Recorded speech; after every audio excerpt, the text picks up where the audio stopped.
Hello dear students, कैसे हैं आप सब? बढ़िया हैं? तो चलिए, स्वागत है आपका कोटड़ा क्लासेस में एक बार फिर से। इस वीडियो में अपन अब ये जानेंगे कि जर्नल की इंपॉर्टेंट एंट्रीज़ कौन कौन सी होती है। देखिए स्टूडेंट्स, ध्यान से समझने की कोशिश कीजिए कि मैं इस वीडियो में आपको 14 एंट्रीज़ के बारे में समझाऊंगा। 14 एंट्रीज़, 14 एंट्रीज़ के बारे में समझाऊंगा। अगर वो 14 एंट्रीज़ आपने याद कर ली, उसको रूल्स के हिसाब से ढंग से समझ लिया, कॉपी में नोट कर लिया, तो आप ये जान लीजिए, मान लीजिए कि आपकी 70-80% जो जर्नल का काम है वो कंप्लीट हो गया। तो आप समझ गए होंगे कि ये वीडियो आपके लिए कितना इंपॉर्टेंट होने वाला है। तो ध्यान से इस वीडियो को देखिए और कॉपी में नोट करते हुए चलिए। तो सबसे पहले अपन लेते हैं नंबर 1 एंट्री, नंबर फर्स्ट लेते हैं कि जब बिजनेस स्टार्ट करते हैं तब क्या एंट्री की जाती है। यानी कोई भी बिजनेसमैन जब बिजनेस को स्टार्ट करता है तो अकाउंटेंट उसकी एंट्री क्या करता है। देखिए, बिजनेस जब अपन स्टार्ट करते हैं तो बिजनेस में कुछ ना कुछ लगाते हैं। जैसा अपन ने पहले पढ़ा था कैपिटल में कि कैपिटल क्या होती है। कैपिटल का मतलब ये होता है बिजनेसमैन ने कुछ ना कुछ एसेट्स, कैश, गुड्स कुछ ना कुछ बिजनेस में लगाया है।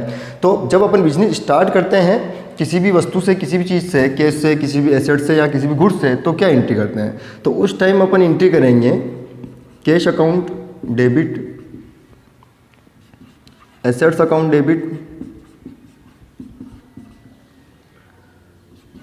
परचेज अकाउंट डेबिट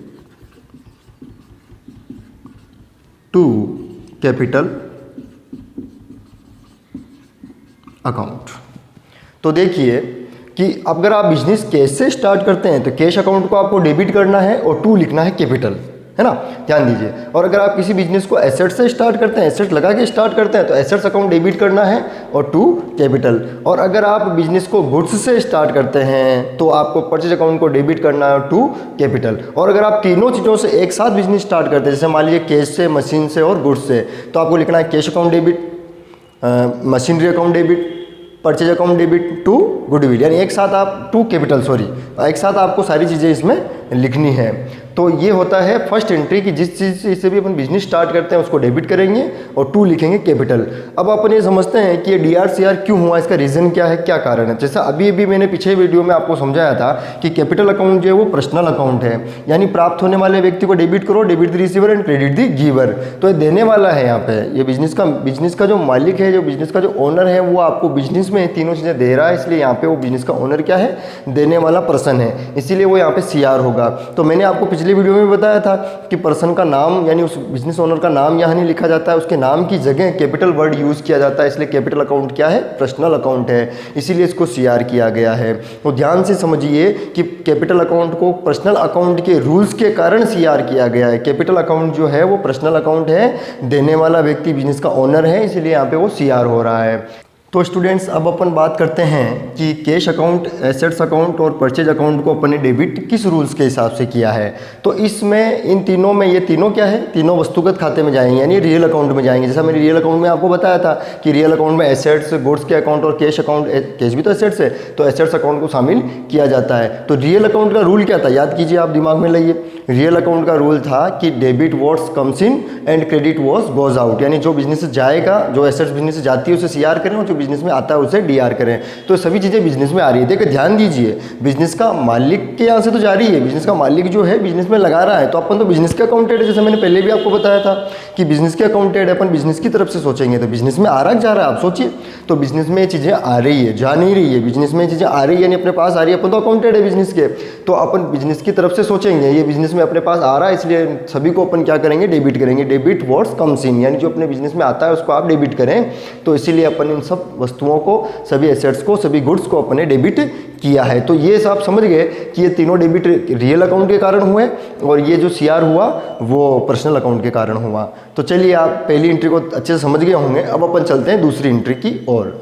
तो चलिए स्टूडेंट्स, अब अपन दूसरी एंट्री की बात करते हैं। नंबर 2 एंट्री पे अपन लेते हैं गुड्स परचेज को। यानी बिजनेस में अपना जो मेन काम होता है वो यही होता है, गुड्स परचेज करना, यानी माल खरीदना, गुड्स परचेज करना और सेल करना। तो अपन अब ये समझेंगे कि गुड्स परचेज करते वक्त अपन क्या एंट्री करते हैं। देखिए, जब अपन बिजनेस में गुड्स परचेज करेंगे तो अपन परचेज अकाउंट को डेबिट करेंगे, यानी अपन करेंगे purchase account debit to cash account या नेम अकाउंट। देखिए ध्यान दीजिए, बहुत सिंपल सी एंट्री है कि जब अपन गुड्स परचेज करेंगे बिजनेस में तो अपन परचेज अकाउंट डेबिट कर देंगे और अगर अपन कैश से परचेज करेंगे तो टू कैश अकाउंट यानी कैश को सीआर कर देंगे, और अगर अपन उधार परचेज करेंगे, क्रेडिट परचेज करेंगे, नगद नहीं देंगे पैसा, तो अपन उस व्यक्ति के नाम को यानी नेम को सीआर कर देंगे जिस व्यक्ति से अपन ने गुड्स परचेज किया है। जैसे मान लीजिए मोहन से माल खरीदा यानी गुड्स परचेज फ्रॉम मोहन, तो अपन एंट्री करेंगे purchase account debit to Mohan account, क्योंकि मोहन से अपन ने उधार परचेज किया है, टू मोहन्स अकाउंट। ये purchase account debit to Mohan's account कब करेंगे, जब गुड्स परचेज फ्रॉम मोहन। और मान लीजिए इस मोहन से अपन ने गुड्स जो है कैश परचेज किया, यानी गुड्स कैश परचेज किया है मोहन से, तो अपन यहाँ पे फिर मोहन का नाम नहीं लिखेंगे, फिर अपन यहाँ पे क्या लिखेंगे, टू कैश अकाउंट। तो आप समझ पा रहे होंगे कि कैश कब आएगा और नेम कब आएगा। नेम तो तब आएगा जब उस व्यक्ति से, उस क्रेडिटर्स से, उस लेनदार से अपन गुड्स जो है उधार परचेज करेंगे तो उसका नाम आएगा, और अगर अपन उसको कैश दे देंगे तो यहाँ पे कैश लिखेंगे। देखिए एक चीज़ का और आप ध्यान रखिए इंट्रो में कि आपको कैश लिखना है, लेकिन कभी कभी मान लीजिए आपने चेक दे दिया, क्योंकि आजकल तो सारे लेन देन डिजिटल हैं, चेक से होते हैं, बैंक से ट्रांसफर होता है पैसा। तो अगर आपने चेक दिया है, बैंक से पैसा ट्रांसफर हुआ, तो कैश की जगह फिर आपको बैंक लिखना है। ये बात आपको सभी 14 इंट्रो में आगे आने वाली पूरी अकाउंट्स में ये बात ध्यान रखनी है कि अगर आपने कैश दिया है तो आप कैश लिखिए, और अगर आपने चेक दिया है तो आप बैंक लिख दीजिए, कैश के स्थान पर बैंक लिख दीजिए। तो अब आप समझ गए कि ये सभी इंट्रो के लिए मैं नहीं बताऊंगा, इस इंट्रो में मैं आपको समझा रहा हूँ, आगे भी मैं बताता रहूँगा आपको। पर आप याद रखिए कि कैश तो कैश लिखा जाएगा, परंतु अगर आपने चेक दिया है तो कैश के स्थान पर बैंक लिखा जाएगा। तो कैश और नेम दोनों आएंगे, यानी जब अपन गुड्स कैश परचेज करेंगे तो कैश लिखेंगे, और जब अपन उधार खरीदेंगे तो नेम लिखेंगे। तो चलिए अब अपन चलते हैं तीसरी एंट्री की ओर। देखिए स्टूडेंट्स, इन चीज़ों को आपको ध्यान से पढ़ना है, ध्यान से याद रखना है और कॉपी में लिखना है, और आपको घबराने की जरूरत नहीं है। अगर आप 11th क्लास में हैं, अभी आपकी कॉमर्स शुरू हो रही है, अभी आपने इससे पहले कभी कॉमर्स पढ़ी नहीं, डेबिट क्रेडिट आपने पढ़ा ही नहीं, तो थोड़ा सा आपको प्रॉब्लम आएगी, क्योंकि आप अभी 11th क्लास में हैं और अभी आपने तो कॉमर्स में डेबिट क्रेडिट कुछ पढ़ा ही नहीं, तो थोड़ी सी प्रॉब्लम आपको आएगी। अगर आप BCom MCom वाले हैं, CS वाले, तो इतनी आपको प्रॉब्लम नहीं आने वाली। आप समझ रहे हैं कि मैं आपको क्या पढ़ा रहा हूँ। लेकिन अगर आप बिल्कुल फ्रेशर हैं, इससे पहले आपने अकाउंट्स कहीं पढ़ी नहीं है, थोड़ी थोड़ी प्रॉब्लम्स तो आपके सामने आएगी, लेकिन आप इन वीडियोज़ में बने रहिए, थोड़ी मेहनत करिए, और कोई भी प्रॉब्लम्स अगर आपको आती है तो कमेंट्स कीजिए आप, क्योंकि इनके बाद अपन क्या करेंगे, जैसे ये अपन बेसिक जो कंप्लीट हो जाएगा, डेबिट क्रेडिट के रूल्स वगैरह अपन पढ़ रहे हैं, फॉर्मेट पढ़ रहे हैं, अपन 14 इंट्रो के बारे में डिस्कस कर रहे हैं, फिर उसके बाद और इंपॉर्टेंट एंट्रीज और आएगी, उनके बारे में अपन डिस्कस करेंगे। डिस्काउंट क्या होता है, डेटर्स क्या होते हैं, बेड डेट्स क्या होता है, बहुत कुछ अपन इसमें पढ़ेंगे। तो धीरे धीरे आपकी चीज़ें कंप्लीट होती चली जाएगी। उसके बाद अपन बहुत सारे क्वेश्चंस लेंगे, क्वेश्चंस को मैं कॉपी में आपको करवा के बताऊँगा कि कैसे क्या होता है। तो आप इन वीडियोज़ में बने रहिए और आराम से इनको आप पढ़ते रहिए। तो चलिए अब अपन शुरू करते हैं एंट्री नंबर 3 को। यानी जैसा मैंने अभी आपको बताया पिछली एंट्री में, एंट्री नंबर 2 में, कि अपना मेन काम क्या है, गुड्स परचेज करना। लेकिन गुड्स परचेज करके अपन अपने बिजनेस में नहीं रखेंगे, क्योंकि अगर अपन बिजनेस में रखेंगे तो फिर अपने वो किस काम का है। तो अपन गुड्स परचेज करके क्या करेंगे, सेल करेंगे। तो अब अपन लेते हैं सेल्स की एंट्री। यानी जब आप अपने बिजनेस में गुड्स को सेल करेंगे तो अब आप क्या एंट्री करेंगे, सीधी सी सिंपल सी एंट्री है कि जब आप गुड्स को सेल करेंगे तो कैश अकाउंट या नेम अकाउंट को डेबिट करेंगे और टू लिखेंगे sales account, to sales account. देखिए ध्यान दीजिए, कैश और नेम को डेबिट करेंगे और टू सेल्स लिखेंगे, क्योंकि आपको ये याद रखना है, दिमाग में वैसे फिट रखना है कि परचेज डेबिट होता है और सेल्स क्रेडिट होता है। क्योंकि परचेज और सेल्स में किसका रूल लागू होता है, रियल अकाउंट का। तो जो वस्तु व्यापार में आती है तो डेबिट करो, तो वो गुड्स परचेज करते समय गुड्स आपके बिजनेस में आया इसलिए उसको आपको डेबिट कर दिया, और सेल्स करते वक्त तो गुड्स आपके बिजनेस से गया है इसलिए सेल्स को क्या करेंगे, CR करेंगे। तो सेल्स अकाउंट जो है यहाँ पे इसी कारण से CR हुआ है। तो कैश अकाउंट को क्यों डेबिट किया, कैश अकाउंट में कैश भी रियल अकाउंट होता है, तो ये बिजनेस में आपके आ रहा है, जा रहा है, कैश आपके बिजनेस में आ रहा है, यानी आपने गुड्स को सेल किया तो गुड्स जा रहा है, इसीलिए सेल्स को आप CR कर रहे हो, लेकिन कैश तो आ रहा है, इसलिए कैश को आपको क्या करना पड़ेगा, डेबिट करना पड़ेगा। लेकिन अगर ये नेम क्यों डेबिट हो रहा है, तो नेम कहाँ जाता है, चाहे पर्सन नेम हो, चाहे कंपनी नेम हो, फर्म नेम हो, किसी का भी नाम हो, नेम जाता है पर्सनल अकाउंट में, आपको ध्यान होगा। तो पर्सनल अकाउंट के कारण ये डेबिट हो रहा है, यानी प्राप्त करने वाले को, यानी डेबिट दी रिसीवर, यानी प्राप्त करने वाले व्यक्ति को डेबिट करो। यहाँ पे ये गुड्स क्या कर रहा है, प्राप्त कर रहा है, इसको अपन बेचेंगे गुड्स, तो यहाँ पे अपन डेबिट करेंगे। जैसे मैं आपको बताता हूँ, गुड्स सोल्ड टू मोहन, यानी मोहन को माल बेचा, तो उसकी एंट्री होगी Mohan account debit to sales account. ये एंट्री होगी। तो मोहन को अपन ने डेबिट क्यों किया? क्योंकि मोहन यहाँ पे गुड्स प्राप्त करने वाला है, गुड्स अपन उसको बेच रहे हैं तो वो प्राप्त है, तो प्राप्त करने वाले नहीं डेबिट हो जाएगा, डेबिट द रिसीवर, तो डेबिट द रिसीवर, ये रिसीवर है, प्राप्त करने वाला डेबिट हो जाएगा। और सेल्स क्यों सीआर हुआ अभी आपने मैंने बता दिया। तो थोड़ा थोड़ा इनको समझिए और थोड़ी थोड़ी इन एंट्रीज को आप याद करने की कोशिश कीजिए। जैसे जैसे आप याद करते जाएंगे वैसे वैसे आपको रूल्स भी याद होते जाएंगे और वैसे वैसे आपकी प्रॉब्लम्स भी खत्म होती जाएगी। थोड़ी मेहनत तो आपको करनी पड़ेगी लेकिन आपकी प्रॉब्लम धीरे धीरे खत्म हो जाएगी। तो चलिए अब अपन चलते हैं एंट्री नंबर 4 की ओर। तो डियर स्टूडेंट्स, अब अपन एंट्री नंबर 4 में पढ़ते हैं कि अपन जब गुड्स रिटर्न करेंगे तो क्या एंट्री करेंगे। देखिए रिटर्न्स मैंने आपको बताए थे 2 प्रकार के, परचेज रिटर्न और सेल्स रिटर्न।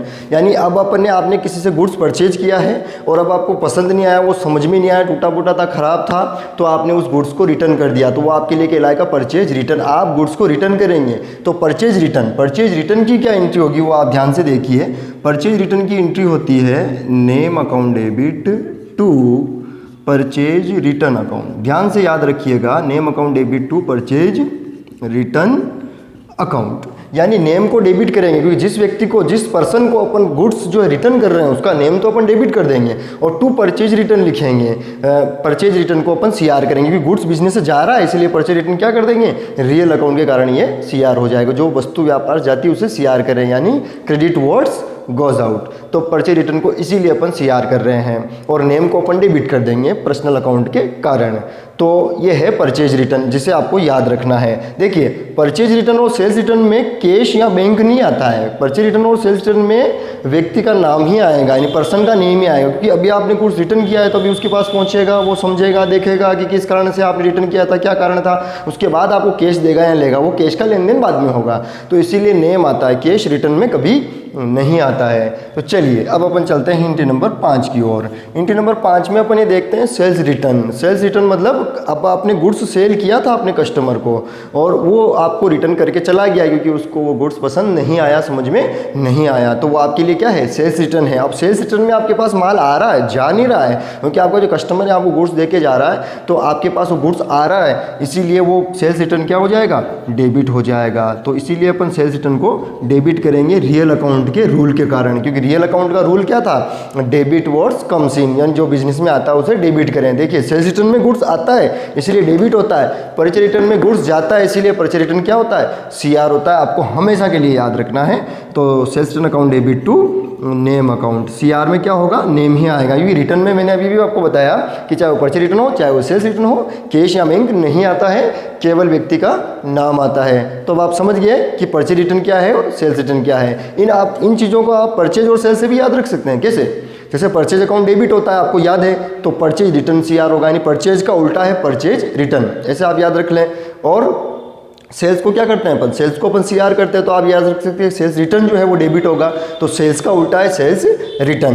तो आप परचेज और सेल्स से परचेज रिटर्न और सेल्स रिटर्न को याद रख सकते हैं। तो चलिए अब अपन एंट्री नंबर 5 के बारे में डिस्कस करते हैं। तो स्टूडेंट्स एंट्री नंबर 5 पढ़ने के बाद अब अपन पढ़ते हैं एंट्री नंबर 6 और 7।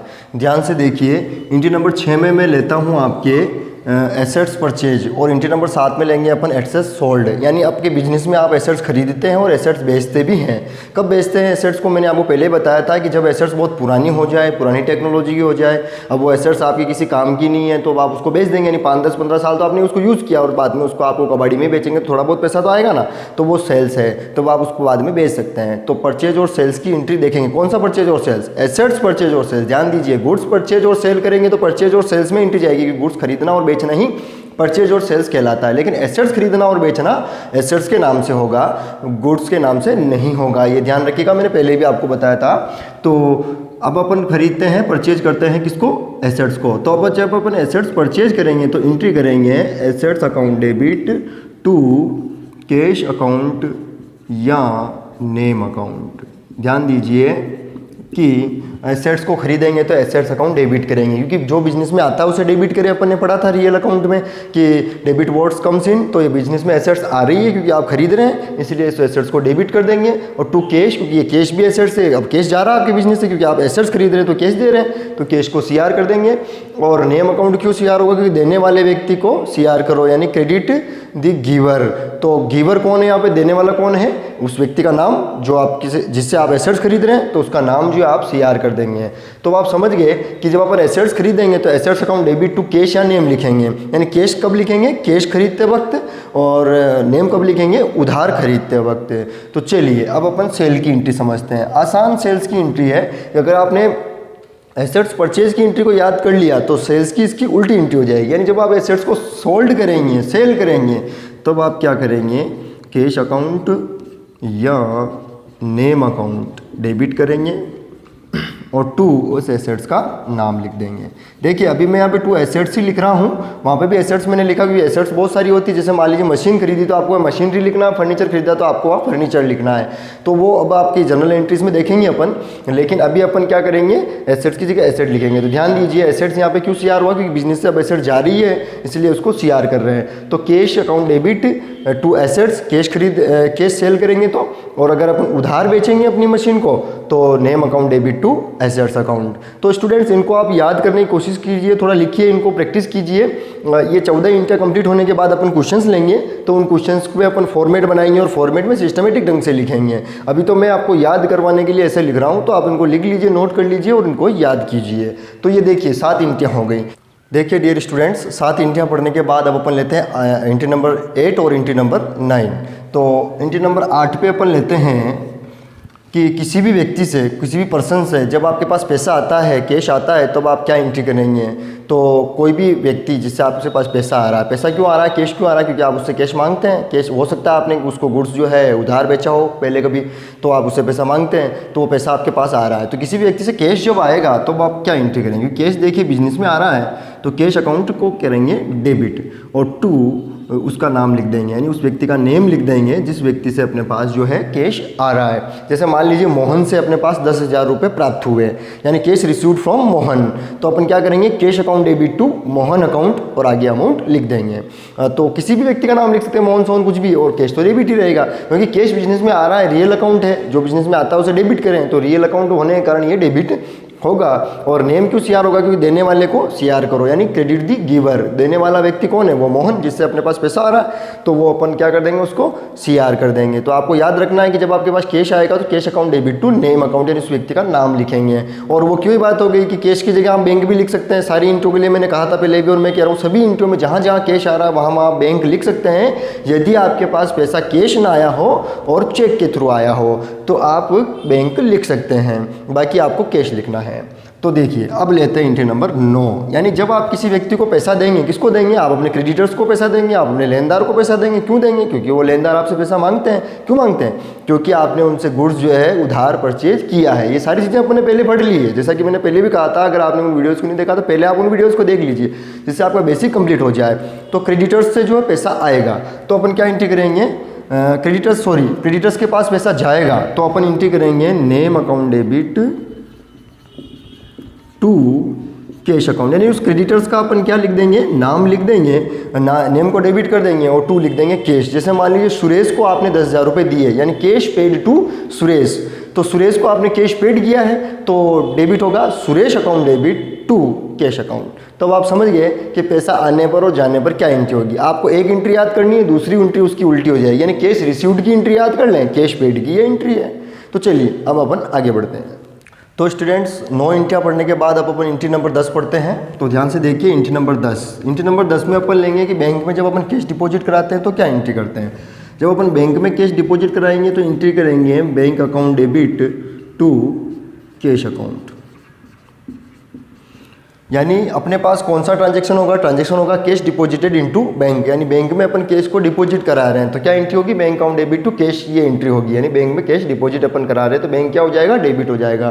क्यों डेबिट होगा, क्योंकि बैंक जो है एक आर्टिफिशियल पर्सन यानी पर्सनल अकाउंट में जाता है। तो पर्सनल अकाउंट का क्या रूल होता है, डेबिट दी रिसीवर, यानी प्राप्त होने वाले व्यक्ति को डेबिट करो। ये बैंक व्यक्ति है, पर्सन है, तो ये बैंक जो क्या कर रहा है, पैसा प्राप्त कर रहा है, क्योंकि बैंक में अपन पैसा जमा करा रहे हैं तो प्राप्त कौन कर रहा है, बैंक ही तो प्राप्त कर रहा है। तो बैंक क्या हो जाएगा, डेबिट हो जाएगा। और टू कैश अकाउंट, कैश क्यों CR हो रहा है, कैश रियल अकाउंट के कारण CR होगी। रियल अकाउंट का क्या नियम था, क्रेडिट व्हाट गोस आउट, यानी जो बिजनेस से जाता है उसे CR कर रहे हैं। बिजनेस से अपने या बिजनेस से कैश जा रहा है इसलिए अपन कैश को क्या कर रहे हैं, CR कर रहे हैं। तो bank account debit to cash account कब होगा, जब आप बिजनेस से बैंक में पैसा जमा कराएंगे। और जब आपके बैंक से पैसे की ज़रूरत पड़ गई, आपके बिजनेस के लिए ज़रूरत पड़ गई, तो आप बैंक में गए और पैसे का विड्रॉ कर लिया, तो अब आप क्या एंट्री करेंगे? कैश निकालने की आप क्या एंट्री करेंगे बैंक से? तो बैंक से कैश निकालने की एंट्री होती है cash account debit to bank account, यानी जस्ट उसकी उल्टी एंट्री हो जाएगी। कैसे? वो एंट्री थी bank account debit to cash, bank में डिपॉजिट कराने पर, और निकालने पर है cash account debit to bank account. तो आप एक एंट्री याद कर ले, दूसरी एंट्री उसकी विपरीत प्रविष्टि है, उल्टी एंट्री है, तो वो आपको अपने आप याद हो जाएगी। तो आप समझ गए कि बैंक में कैश डिपॉजिट कराने पर और विड्रॉ कराने पर क्या एंट्री होती है। चलिए स्टूडेंट्स, अब एंट्री नंबर 12 और 13 के बारे में डिस्कस करते हैं। एंट्री नंबर 12 पे अपन लेते हैं एक्सपेंसेस को, यानी बिजनेस में जब एक्सपेंसेस होते हैं तो क्या एंट्री होती है। नॉर्मल सी एंट्री है, बिजनेस में जब एक्सपेंसेस होंगे तो आप एक्सपेंसेस को डेबिट करेंगे, यानी expenses account debit to cash account to cash लिखेंगे, क्योंकि एक्सपेंसेस में कैश आपके बिजनेस से जाएगा, इसलिए कैश जो है CR हो जाएगा। और एक्सपेंसेस का अपन वहाँ नाम लिखेंगे, जैसे मान लीजिए आपने सैलरी पेड की तो अपन एंट्री करेंगे salary account debit to cash account. और जैसे मान लीजिए आपने कमीशन पेड किया तो commission account debit to cash account. आपने रेंट पेड किया तो rent account debit to cash account. आपने डिस्काउंट पेड किया तो discount account debit to cash account. तो ऑल एक्सपेंसेस आर डेबिट, यानी सभी एक्सपेंसेस को अपन डेबिट कर देंगे और कैश को अपन CR करेंगे, क्योंकि कैश बिजनेस से जाता है, इसलिए अपन इसको CR करेंगे। तो आप समझ गए कि एक्सपेंसेस की क्या एंट्री होगी। एक्सपेंसेस के बाद अब अपन लेते हैं इनकम को। इनकम में आपके पास पैसा आता है कि जाता है? अपन नॉर्मली समझते हैं इनकम में अपने पास पैसा आता है, जाता नहीं है, तो उसमें अपन कैश को क्या करेंगे? डेबिट करेंगे। कैश आपके पास क्या हो रहा है? आ रहा है। बिजनेस में आपके पास कैश आ रहा है, और कैश में कौन सा नियम लागू होता है? कैश जो है रियल अकाउंट है, रियल अकाउंट का रूल लागू होता है। और रियल अकाउंट का रूल क्या है? डेबिट वर्ड्स कम्स इन, यानी बिजनेस में जो आता है वो डेबिट करें। तो यहाँ पे कैश जो है बिजनेस में आ रहा है, इसलिए कैश अकाउंट को डेबिट करेंगे, और टू यानी CR करेंगे टू इनकम अकाउंट को, यानी इनकम को अपन CR कर देंगे। कैसे? जैसे मान लीजिए आपको कमीशन प्राप्त हुआ तो आप एंट्री करेंगे cash account debit to commission received. Interest प्राप्त हुआ तो cash account debit to interest received. Discount प्राप्त हुआ तो cash account debit to discount received. तो आप समझ गए कि एक्सपेंसेस डेबिट होंगे और इनकम क्रेडिट होगी। चलिए अब अपन पढ़ते हैं लास्ट एंट्री नंबर 14। तो स्टूडेंट्स, अब एंट्री नंबर 14 में, लास्ट 14वीं एंट्री में अपन ये देखते हैं कि बिजनेस का ओनर जो है, बिजनेस से जब कुछ भी कैश, एसेट्स या गुड्स निकाल लेता है तो क्या एंट्री करते हैं। जैसे आप सभी जानते होंगे कि बिजनेस का ओनर अपने पर्सनल यूज़ के लिए कैश, गुड्स या कोई भी एसेट्स बिजनेस से निकाल सकता है, और जब निकालता है तो उसे ड्राइंग्स कहते हैं। यानी सीधा सीधा कहूँ तो एंट्री नंबर जो 14 है वो ड्राइंग्स के बारे में है। ड्राइंग्स हमेशा डेबिट होता है, ध्यान रखिएगा आप, यानी ड्राइंग्स अकाउंट को आप डेबिट करेंगे। क्यों होता है अभी मैं बताऊंगा आपको। ड्राइंग्स अकाउंट डेबिट टू, अगर आपने कैश निकाला है बिजनेस के ओनर ने तो टू कैश अकाउंट लिखें आप, और अगर आपके बिजनेस के ओनर ने कोई गुड्स निकाला है तो आप टू परचेज अकाउंट लिखें, और अगर आपके बिजनेस के ओनर ने कोई एसेट्स निकाली है तो टू आप एसेट्स अकाउंट लिखें। ये ध्यान दीजिए कि जो भी बिजनेस से वस्तु बिजनेस से जाएगी वो CR होगी, यानी क्रेडिट वर्ड्स गोज आउट, यानी बिजनेस से तीनों चीज़ें जो है जा रही है कि आ रही है? जा रही है। बिजनेस का ओनर लेके चला जा रहा है बिजनेस से, इसलिए क्या हो जाएगा? CR हो जाएगा। तो कैश, परचेज और एसेट्स को आप CR करेंगे। अगर तीनों एक साथ निकालता है तो तीनों एक साथ CR कर दीजिए, और एक एक निकालता है तो एक एक को CR कर दीजिए। जैसे मान लीजिए कैश निकाला तो drawings account debit to cash account, और गुड्स निकाला तो drawings account debit to purchase account, और कोई एसेट निकाली तो drawings account debit to machinery account, drawings account debit to furniture account. उस एसेट्स का नाम लिख दीजिए। तो आप समझ गए CR क्यों हो रहे हैं, लेकिन थोड़ा आप ध्यान दीजिए कि ड्राइंग्स को अपन यहाँ पे डेबिट क्यों किया। आप याद कीजिए कि मैंने 3 रूल्स के अंदर आपको पढ़ाया था पर्सनल अकाउंट में कि कैपिटल अकाउंट और ड्राइंग्स अकाउंट जो वो पर्सनल अकाउंट है। क्योंकि पर्सनल अकाउंट इसलिए क्योंकि बिजनेस के ओनर के नाम की जगह यूज़ हो रहा है। बिजनेस का ओनर पैसा निकाल रहा है तो बिजनेस के ओनर को डेबिट नहीं करेंगे, यहाँ पे ओनर के नाम को डेबिट नहीं करेंगे, नाम की जगह लिखेंगे ड्राइंग्स अकाउंट, इसलिए ड्राइंग्स अकाउंट पर्सनल अकाउंट है। तो पर्सनल अकाउंट का रूल क्या था? डेबिट दी रिसीवर। तो यहाँ पे रिसीवर कौन है? प्राप्त करने वाला कौन है? बिजनेस का ओनर, इसीलिए अपन ड्राइंग्स अकाउंट को डेबिट करेंगे। तो स्टूडेंट्स, इस वीडियो में अब इतना ही, क्योंकि ये वीडियो काफ़ी लंबा हो चुका है वैसे, लेकिन आप इस वीडियो को बार बार देखिए, इन 14 इंटों को आप बार बार लिखिए, समझिए, और अब आगे की वीडियोस में अपन कुछ क्वेश्चंस लेंगे, उन क्वेश्चंस को फॉर्मेट के अंदर सिस्टमेटिक सोल्व करना सीखेंगे। तो चलिए मिलते हैं अगले वीडियो में, तब तक के लिए जय हिंद।